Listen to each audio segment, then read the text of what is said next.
નમસ્કાર વિદ્યાર્થી મિત્રો, સ્વાગત છે આપનું ગુજરાતી પાઠશાળામાં। આજે આપણે ધોરણ 8ના સામાજિક વિજ્ઞાનમાં ચેપ્ટર 10 એટલે કે પાઠ 10નો અભ્યાસ કરવાના છીએ, જેનું નામ છે ખનિજ અને ઉર્જા સંસાધન। આ પહેલા આપણે પાઠ 9નો એટલે કે સંસાધનનો અભ્યાસ છે કર્યો છે। પાઠ 9નું નામ છે સંસાધન। તો એ વિડીયો અથવા તો આગળના જે કાંઈ માસવાર જે પાઠ આવે છે એનો અભ્યાસ જો તમે ન કર્યો હોય અને આ પાછું નવા પાઠ્યપુસ્તક એટલે કે 2021નું જે કાંઈ પાઠ્યપુસ્તક બહાર પાડવામાં આવ્યું છે એના આધારે છે, એટલે કે એ પાઠનો અભ્યાસ છે એ અહીંયા કરાવવામાં આવે છે। તો તમે જો આગળના પાઠનો અભ્યાસ ન કર્યો હોય તો એની લિંક તમને નીચે ડિસ્ક્રિપ્શનમાં મળી જશે। એ સિવાય સ્વાધ્યાયના વિડીયોની લિંક પણ તમને નીચે ડિસ્ક્રિપ્શનમાં આપેલ છે। તો ચાલો જોઈએ આજ પાઠ 10। પાઠ 10નું નામ છે ખનિજ અને ઉર્જા સંસાધન। હવે પાઠનું શીર્ષક કઈ રીતે આપવામાં આવ્યું હોય તો કે પાઠમાં જે કાંઈ બાબતોનો સમાવેશ કરવાનો હોય અથવા તો કરેલો હોય એના આધારે પાઠનું જે હેડિંગ છે, શીર્ષક છે એ આપવામાં આવેલું છે।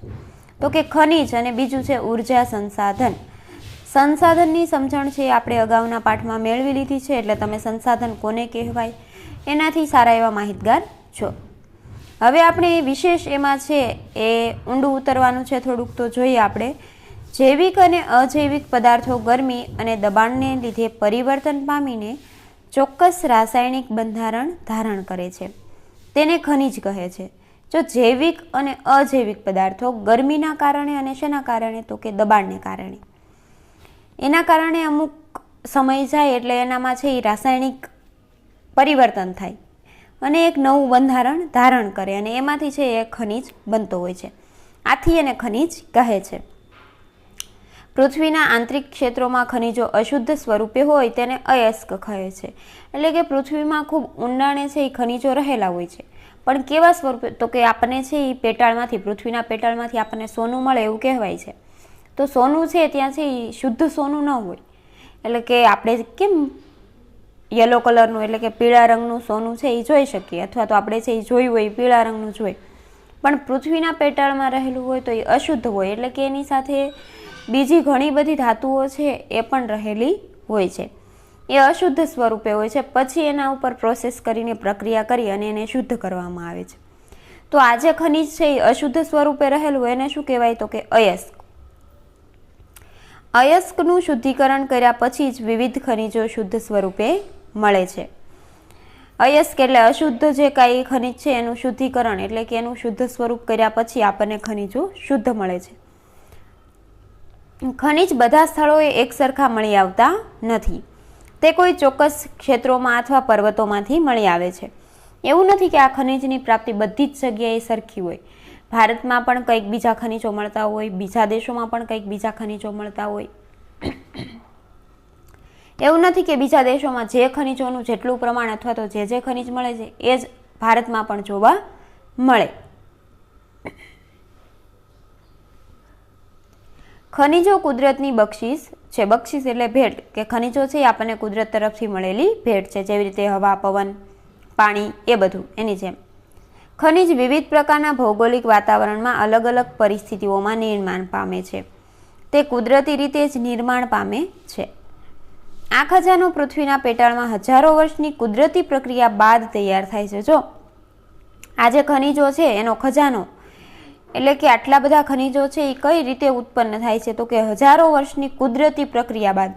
એમાં માનવી છે કઈ પ્રક્રિયા કરવા નથી જતો પૃથ્વીના પેટાળમાં, તો આપણને બધાને ખબર જ છે કે એ પ્રક્રિયા કોના તો કે કુદરત દ્વારા થાય છે અને એ પછી ખનિજ તૈયાર થાય છે। તેમના રાસાયણિક ગુણધર્મો જેવા કે રંગ, ચમક, ઘનતા, નક્કરતા વગેરેને આધારે તેમને ઓળખી શકાય છે, એટલે કે બધા જુદા જુદા ખનિજોના જુદા જુદા ગુણધર્મો હોય, કોઈનો રંગ આવો હોય, કોઈનો રંગ બીજો હોય। ખનિજો ઉદ્યોગોને કાચો માલ પૂરો પાડે છે અને તેનાથી રાષ્ટ્ર સમૃદ્ધ બને છે, તેથી ખનિજો રાષ્ટ્રીય અર્થતંત્રની ધોરીનસ છે।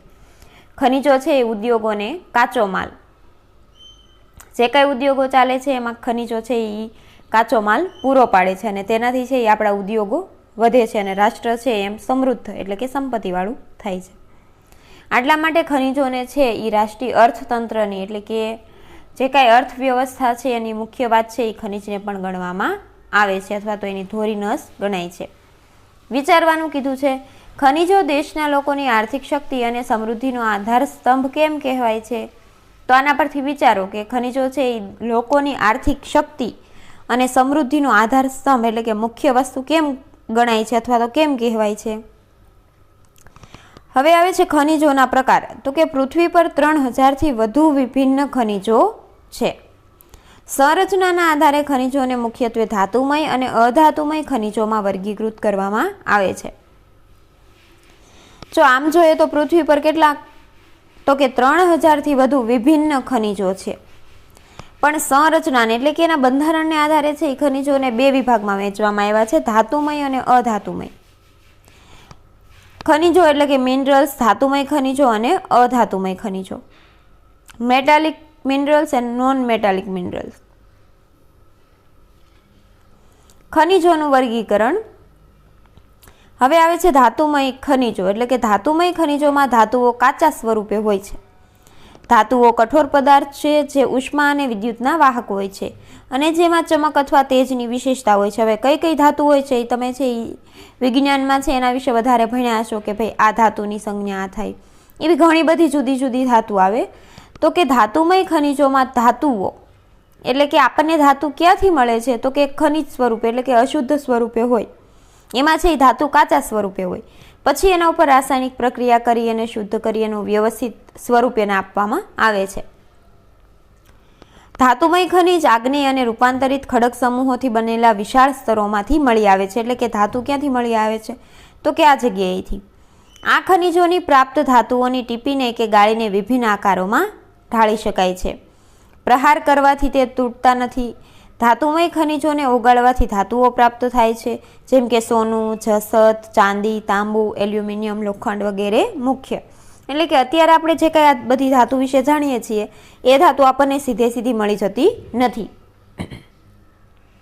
એનું અશુદ્ધ સ્વરૂપ મળે છે અને એની ઉપર રાસાયણિક પ્રક્રિયા કરી અથવા તો બીજી કાંઈ પ્રક્રિયા કરી અને એને શુદ્ધ સ્વરૂપમાં લાવવામાં આવે છે અને પછી આપણે જે એના કાંઈ ઘરેણાં પહેરીએ છીએ અથવા તો એની કાંઈ વસ્તુ વાપરીએ છીએ તો પછી એને એવા જુદા જુદા આકાર આપે છે અને આપણને ઉપયોગમાં લેવા માટે બનાવે છે. અધાતુમય ખનિજો. આ ખનિજોમાં ધાતુઓ નથી હોતી. કેટલાક અધાતુમય ખનિજોને કાપીને, ઉખાડીને કે તોડીને વિભિન્ન આકારોમાં ઢાળી શકાય છે. પ્રહાર કરવાથી તે ટુકડાઓમાં વહેંચાય છે, જેમ કે ચૂનાનો પથ્થર, અબ્રખ અને જીપ્સમ આ ખનિજોનું ઉદાહરણ છે. એટલે કે આમાં ધાતુ હોતી નથી પરંતુ એવા પદાર્થ હોય છે. ઉર્જા સંસાધન જેમ કે કોલસો અને પેટ્રોલિયમ પણ અધાતુમય ખનિજ છે. કોલસો અને પેટ્રોલિયમ પણ આપણને છે એ પૃથ્વીના પેટાળમાંથી મળી આવે છે. મેદાનો અને ગેડ પર્વતોના કાપના ખડક સમૂહોના ક્ષેત્રોમાંથી અધાતુમય ખનિજો મળી આવે છે. ખનિજ બળતણ જેમ કે કોલસો અને પેટ્રોલિયમ પણ કાપના સ્તરમાંથી મળી આવે છે. જાણવું ગમશે ભારતમાં ખનિજોના પ્રાપ્તિ સ્થાનો. ભારતમાં કયા કયા ખનિજ મળે છે અને કઈ કઈ જગ્યાએથી આપણને મળે છે. એવું નથી કે ગુજરાતમાં મળે પછી ઝારખંડમાં મળતું હોય, કે એવું નથી કે ગુજરાતમાં કોલસો મળતો હોય તો એ બધા જ રાજ્યોમાંથી મળતો હોય. એવું નથી કે મધ્યપ્રદેશમાં જે વસ્તુ મળતી હોય એ બાકીના બધામાં મળતી હોય, અથવા તો ગુજરાતમાં મળતી હોય, આમાં મળતી હોય, તેમાં મળતી હોય. એના અમુક ચોક્કસ ક્ષેત્ર છે કે ત્યાંથી છે આ વસ્તુઓ પ્રાપ્ત થાય છે. તો કે ખનિજો મળી આવતા મુખ્ય રાજ્યો અને ખનિજોના નામ. કોલસો છે તો એમાં જુદા જુદા રાજ્યના ઓડિશા, છત્તીસગઢ, ઝારખંડ, મધ્યપ્રદેશ, તેલંગાણા, પશ્ચિમ બંગાળ, રાજસ્થાન, તમિલનાડુ, અસમ, ગુજરાત, આંધ્રપ્રદેશ, ગોવા, મહારાષ્ટ્ર, કર્ણાટક, બિહાર વગેરે આટલામાંથી છે એ કોલસો મળે છે. એવી જ રીતે લોખંડ, મેંગેનીઝ, તાંબુ, બોક્સાઇટ એ બધા ક્યાંથી મળી રહે છે એના નામ આપેલા છે. પછી અબરખ, સીસુ, ચૂનાનો પથ્થર, સોનું, ખનિજ તેલ અને કુદરતી વાયુ, થોરિયમ, યુરેનિયમ, ફ્લોરસ્પાર એ બધાના નામ આપેલા છે.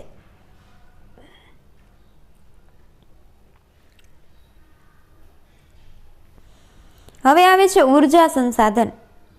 આપણા પાઠનું શીર્ષક હતું ખનિજો અને ઉર્જા સંસાધન. તો આ બીજો ટોપિક ચાલુ થાય છે ઉર્જા સંસાધન. હવે એ શું? તો કે ઉર્જા આપણા જીવનમાં ખૂબ જ મહત્વપૂર્ણ ભૂમિકા ભજવે છે. આપણને ઉદ્યોગ, ખેતી, પરિવહન, સંદેશાવ્યવહાર અને સંરક્ષણ માટે પણ ઉર્જાની જરૂરિયાત હોય છે.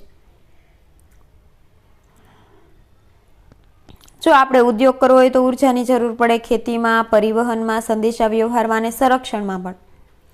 જે સાધનો થકી આપણને યંત્રોને ચલાવવા અને વસ્તુઓના ઉત્પાદન માટે ઉર્જા પ્રાપ્ત થાય છે તેને ઉર્જા સંસાધન કહે છે. હવે ઉર્જા સંસાધન એટલે શું? તો કે જેમાંથી આપણને ઉર્જા મળી રહે છે એવું સાધન, એટલે કે જેમાંથી આપણને ઉર્જા પ્રાપ્ત થઈ શકે એવું સાધન એને ઉર્જા સંસાધન કહે. જો જે સાધનો થકી આપણને યંત્રોને ચલાવવા અને વસ્તુઓના ઉત્પાદન માટે ઉર્જા પ્રાપ્ત થાય છે તેને ઉર્જા સંસાધન કહે છે. ઉર્જા સંસાધનોને વિસ્તૃત રૂપે પરંપરાગત અને બિનપરંપરાગત સંસાધનોમાં વર્ગીકૃત કરી શકાય છે. હવે પરંપરાગત સ્ત્રોત આપેલા છે, એના પણ બે ભાગ પાડેલા છે. તો કે જે લાંબા સમયથી સામાન્ય ઉપયોગમાં લેવાઈ રહ્યા છે તેને ઉર્જા પરંપરાગત સ્ત્રોત કહેવાય. જેવી રીતે લાકડું અને અશ્મિભૂત ઈંધણ કે બળતણ જે પરંપરાગત ઉર્જાના મુખ્ય બે સ્ત્રોત છે, કે લાકડા અને બળતણનો ઉપયોગ કરીને આપણે એમાંથી ઉર્જા પ્રાપ્ત કરીએ છીએ. કોઈક જગ્યાએ છે એ લાકડાનો એટલે કે અગ્નિ થાય, અગ્નિના કારણે રસોઈ બને છે તો આપણે એ ઉર્જાનો ઉપયોગ કર્યો છે. બીજી કોઈ જગ્યાએ છે એ લાકડાનો ઉપયોગ છે એ કોઈ પણ ધાતુને ઓગાળવા માટે છે, એને ગરમ કરવામાં આવે અગ્નિ દ્વારા. ફેક્ટરીમાં છે એ કોલસાનો ઉપયોગ થાય તો કોલસા શેમાંથી મળે? તો કે બળતણમાંથી થાય. એટલે આ રીતે છે એમાંથી આપણને નવી ઉર્જા પ્રાપ્ત થાય છે. જાણવું ગમશે કે લાખો વર્ષ પૂર્વે વનસ્પતિ દટાવાથી ખનિજ કોલસો અને વિવિધ પ્રાણીઓના જમીનમાં દટાઈ જવાથી ખનિજ તેલ ખૂબ લાંબી પ્રક્રિયાને અંતે બનેલા આ ઉર્જા સ્ત્રોતો અશ્મિભૂત બળતણ તરીકે ઓળખાય છે. જો લાખો વર્ષ એટલે કે ખૂબ સમય પહેલા છે વનસ્પતિ જમીનમાં દટાઈ ગયું અથવા તો છે વિવિધ પ્રાણીઓ એટલે કે પ્રાણીઓ મૃત થઈ જાય. હવે માનવીને છે અગ્નિ સંસ્કાર અથવા તો એક જગ્યાએ એની વિધિ કાંઈ છે કાંઈ હોય એ કરવામાં આવે, પણ પ્રાણીઓ છે એનું તો કાંઈ એવું હોતું નથી. પોતે જ્યાં છે એ જંગલમાં વસવાટ કરતા હોય તો ત્યાં ને ત્યાં એનું મૃત્યુ થાય એટલે ત્યાં ને ત્યાં જમીનમાં એ પોતે સડીને એનો મૃતદેહ છે એ દટાઈ જતો હોય છે. એટલે ખૂબ લાંબી પ્રક્રિયા બાદ રાસાયણિક પ્રક્રિયા કુદરત દ્વારા થતી હોય છે અને એમાંથી છે એ કંઈક નવું છે એ સર્જાતું હોય છે અને એને જે છે એ આપણે અશ્મિભૂત બળતણ તરીકે પણ ઓળખીએ છીએ.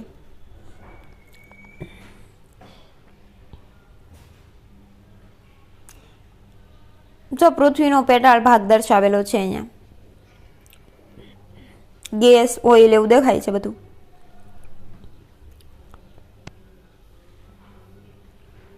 હવે આવે છે કોલસો. આ વિપુલ પ્રમાણમાં મળી આવતું અશ્મિભૂત બળતણ છે તેનું ઘરેલું બળતણ, લોખંડ અને પોલાદ જેવા ઉદ્યોગો, વરાળ એન્જિન, વીજળી ઉત્પન્ન કરવામાં ઉપયોગ કરવામાં આવે છે. કોલસામાંથી મેળવેલી વીજળીને તાપ વિદ્યુત કહેવામાં આવે છે. કોલસાની ઉર્જાથી ઔદ્યોગિક વિકાસ શક્ય બન્યો છે. એટલે કે કોલસાને કારણે છે આજે ઘણા બધા ઉદ્યોગો ચાલે છે. મુખ્યત્વે છે એક તો આપણે ઘરેલું બળતણ તરીકે લોખંડ અને પોલાદ જેવા ઉદ્યોગો, વરાળ એન્જિન, વીજળી ઉત્પન્ન કરવામાં ઉપયોગમાં લેવામાં આવે છે.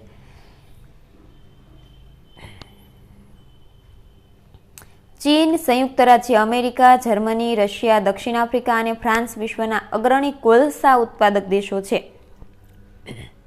આ બધા જે કાંઈ નામ છે એમાં કોલસાના ક્ષેત્રમાં તેઓ આગળ પડતા છે. રાણીગંજ એટલે કે પશ્ચિમ બંગાળમાં તથા ઝરિયા, ધનબાદ અને બોકારો એટલે કે ઝારખંડ ભારતના કોલસા ઉત્પાદક ક્ષેત્રો છે. ગુજરાતમાં ખનિજ કોલસાના ક્ષેત્રો કચ્છ, ભરૂચ, મહેસાણા, ભાવનગર અને સુરત છે. ગુજરાતમાં ક્યાં છે? તો કે ભરૂચ, મહેસાણા, ભાવનગર, સુરત અને કચ્છ.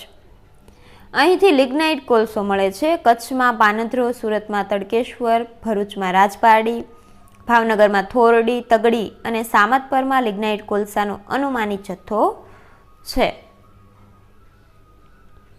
ખનિજ તેલ અને કોલસાના ક્ષેત્રો આપણને અહીંયા આપેલા છે. હવે જે આ ચોરસ એટલે કે હોડી જેવું દેખાય છે એ કોલસો છે અને ત્રિકોણ છે એ ખનિજ તેલો છે. કે ખનિજ તેલ છે એ આપણને વિશ્વમાંથી અહીંયાથી મળે છે. હવે આવે છે ખનિજ તેલ એટલે કે ક્રૂડ ઓઇલ.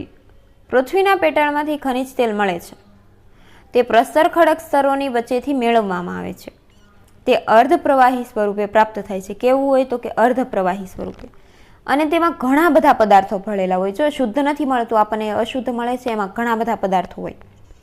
ત્યાર પછી તેને શુદ્ધ કરવા માટે રિફાઇનરીમાં મોકલવામાં આવે છે, જ્યાં કાચા ખનિજ તેલ એટલે કે ક્રૂડ ઓઇલમાંથી પ્રક્રિયા કરી ડીઝલ, પેટ્રોલ, કેરોસીન, મીણ, પ્લાસ્ટિક અને ઊંજણ તેલ જેવા વિવિધ ઉત્પાદનો બનાવવામાં આવે છે. આવી રીતે ખનિજ તેલ ખૂબ જ મૂલ્યવાન છે. તેમાંથી ઉપયોગી પદાર્થો મેળવવામાં આવે છે. તેનો કોઈ પણ ભાગ બિનઉપયોગી હોતો નથી. એટલે કે આપણને ખબર છે કે ભાઈ અશુદ્ધ સ્વરૂપે મળે છે, પણ એને શુદ્ધ કર્યા પછી એમાંથી જે કંઈ વધારાની વસ્તુ છે એમાંથી પણ કંઈક છે એ નવું નવું છે એ બને છે. એમાંથી છે એ કાંઈ પણ ભાગ છે એ અશુદ્ધ હોતો નથી. તેના બહોળા વ્યાપારિક મહત્વના લીધે તેને કાળું સોનું કહેવામાં આવે છે. અને તેનો ઉપયોગ એટલો બધો વધારે હોય છે કે તેને શું કહેવાય છે તો કે કાળું સોનું. આગળ આવે છે ઈરાન, ઈરાક, સાઉદી અરબ અને કતાર એ પેટ્રોલિયમના મુખ્ય ઉત્પાદક દેશો છે. અને અન્ય ઉત્પાદક સંયુક્ત રાજ્ય અમેરિકા, રશિયા, વેનેઝુએલા અને અલ્જેરિયા છે. ભારતમાં મુખ્ય ઉત્પાદક ક્ષેત્ર અસમમાં દિગ્બોય, મુંબઈમાં બોમ્બે હાઈ તથા કૃષ્ણા અને ગોદાવરી નદીના મુખ ત્રિકોણ પ્રદેશમાં છે. ગુજરાતના આણંદ જિલ્લાના લુણેજ ખાતેથી સૌપ્રથમ ખનિજ તેલ પ્રાપ્ત થયું હતું. ભરૂચ જિલ્લાનું અંકલેશ્વર ગુજરાતનું સૌથી મોટું તેલ ક્ષેત્ર ગણાય છે. આ છે એ માહિતી આપેલી છે કે ભાઈ ક્યાંથી ખનિજ તેલ મળ્યું હતું. ખનિજ તેલ અંકલેશ્વર, મહેસાણા, કલોલ, કડી, નવાગામ, કોસંબા, સાણંદ, અમદાવાદ, ગાંધીનગર, વડોદરા, ભરૂચ, આણંદ, ખેડા અને ભાવનગર ક્ષેત્રોમાંથી મળી આવે છે. હવે આવે છે કુદરતી વાયુ. કુદરતી વાયુ પેટ્રોલિયમ નિક્ષેપોની સાથે મળી આવે છે અને જ્યારે કાચા ખનિજ તેલને બહાર લાવવામાં આવે ત્યારે તેની સાથે મુક્ત થાય છે. તેનો ઉપયોગ ઘરેલું અને ઉદ્યોગમાં ઈંધણ તરીકે થાય છે. રશિયા, નોર્વે, યુકે અને નેધરલેન્ડ કુદરતી વાયુના મુખ્ય ઉત્પાદક દેશો છે. ભારતમાં ક્યાં મળે તો કે જેસલમેર, ખંભાત બેસિન, કૃષ્ણા ગોદાવરી મુખ ત્રિકોણ, ત્રિપુરા અને બોમ્બે હાઈ કુદરતી વાયુ ઉત્પાદક ક્ષેત્રો છે. ગુજરાતનું અંકલેશ્વર અને ગાંધાર ખનિજ તેલ તથા કુદરતી વાયુનો વિપુલ ભંડાર ધરાવતું ક્ષેત્ર ગણાય છે. વિશ્વના બહુ ઓછા દેશોમાં કુદરતી વાયુનો પૂરતો જથ્થો છે. એટલે કે વિશ્વના ઘણા ઓછા દેશોમાં છે આપણને કુદરતી વાયુ છે એ મળી રહે છે અને એનો પૂરતો જથ્થો છે. એટલા જ માટે છે એ ખૂબ કિંમતવાળું અથવા તો મોંઘું હોય છે. અશ્મિભૂત ઈંધણના વપરાશમાં ઝડપી વધારાને લીધે ચિંતાજનક રીતે સમાપ્ત થઈ રહ્યા છે. આ ઈંધણોના સળગવાથી નીકળેલા ઝેરી પ્રદૂષકો પણ ચિંતાનો વિષય છે. આ પરિસ્થિતિમાં બિનપરંપરાગત ઉર્જા સ્ત્રોતોનો બહોળો ઉપયોગ કરી પરંપરાગત સ્ત્રોત પરનું ભારણ ઘટાડી શકાય છે. એટલે કે બને એટલી કરકસર કરવાની અને જે કાંઈ છે એ આપણને ખબર છે કે ફરીથી આ આપણને પ્રાપ્ય છે તો એવા સ્ત્રોતને છે એ વધારે ઉપયોગ કરવાનો. જ્યારે જેનો જથ્થો પૂરતો છે એનો ઉપયોગ છે એ આપણે ઘટાડવો જોઈએ. વિચારો કે સીએનજી એક પ્રચલિત અને પર્યાવરણને અનુકૂળ ઈંધણ કેમ છે, તમને વિચારવાનું કીધું છે. અને આ વિચારવાની સાથે છે આપણો વિડીયો પણ પૂરો થાય છે. એક ભાગની સમજૂતી મેળવી છે, બીજા ભાગની સમજૂતી છે એ આપણે ભાગ 2માં જોઈશું. એટલે કે પાર્ટ 2માં તમને બીજા ભાગની સમજૂતી, બાકી રહેલા પાઠની સમજૂતી મળશે. એ પછી એના સ્વાધ્યાયની સમજૂતી જોઈશું. તો વિદ્યાર્થી મિત્રો, તમને જો આ વિડીયો ગમ્યો હોય તો આ વિડીયોને લાઇક કરો અને અમારી ચેનલને સબસ્ક્રાઈબ કરો. બાજુમાં રહેલો બેલ આઇકોન જરૂરથી દબાવજો, જેનાથી તમને નોટિફિકેશન તરત મળી રહે. વિડીયો જોવા બદલ આભાર.